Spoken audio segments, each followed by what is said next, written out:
Assalamualaikum warahmatullahi wabarakatuh. Sampurasun rampes tepang deui sareng Bapak Muhammad Iqbal Gustiana dina pangajaran basa Sunda kelas 3. Kumaha hidup sadaya kabarna? Alhamdulillah. Mudah-mudahan hidup sadaya senantiasa dipaparin kesehatan. Amin. Urang kali sadaya sateuacan urang ngawitan pembelajaran dinten ayeuna, mangga urang ucapkeun bismillah sasarangan. Bismillahirrohmanirrohim.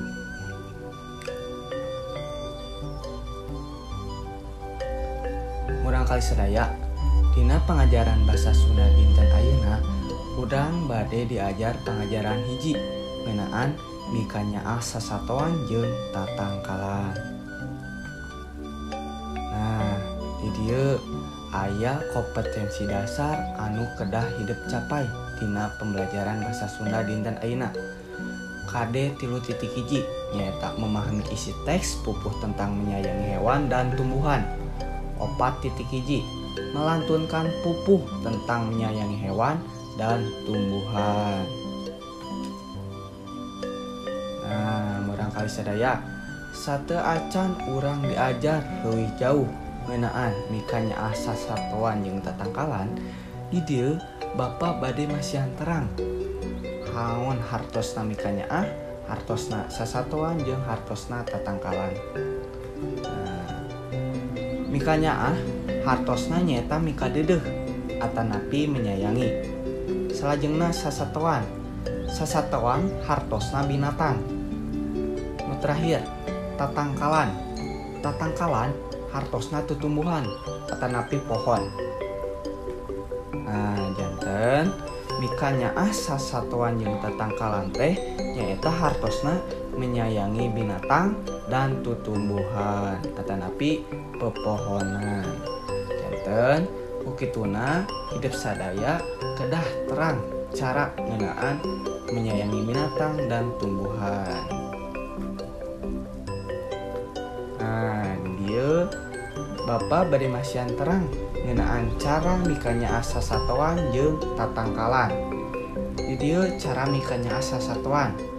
Muka hiji nyaeta kedah diparaban, muka 2 kedah dirawat atanapi dijaga, muka 3 dimandian.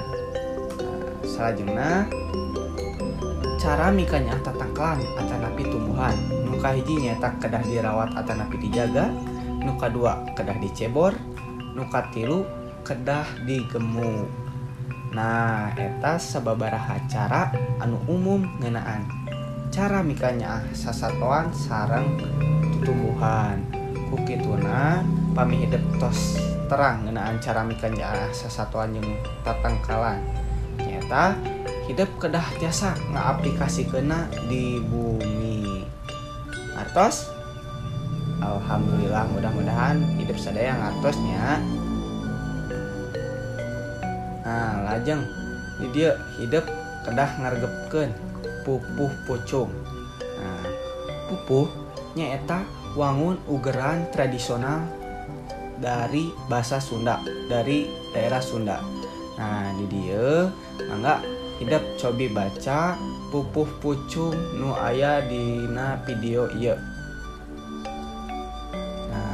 Atosnya di dieu cobi aya patarosan satonaon wae anu aya dina pupuh nembe teh. Ya leres. Nu kahiji aya embe, domba, sapi, mundi, kuda, hayam, soang, entog, meri, sareng lauk. Eta teh sababaraha sato nu aya dina pupuh pucung nu nembe ku hidup baca. Salajengna di dieu urang diajar ngeunaan ngaran-ngaran anak sasatoan. Cobi hidup aya nu terang naon ngaran anak sato sapi. Pamita terang mangga di dieu ku Bapa bade dipasihan terang.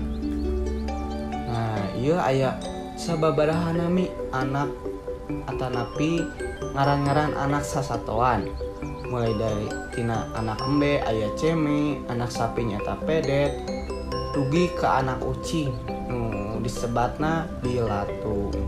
Nah, mangga hidup sadaya baca naon ieu ngaran-ngaran anak sasatoan nu aya dina video ieu. Salajengna tugas di dieu tugasna nyaeta pek hidup hafalkeun jeung tulis ngaran-ngaran anak sasatoan di luhur di buku catatan hidup masing-masing. Kumaha ngartos? Alhamdulillah. Bapak yakin hidup sadaya pasti ngartosnya. Nya jantan mung sakitu wae pembelajaran basa Sunda dinten ayeuna. Mudah-mudahan naon anu ku Bapak didugikeun dinten ayeuna hidup tiasa memahami sareng ngartos kanu pembelajaran basa Sunda dinten ayeuna.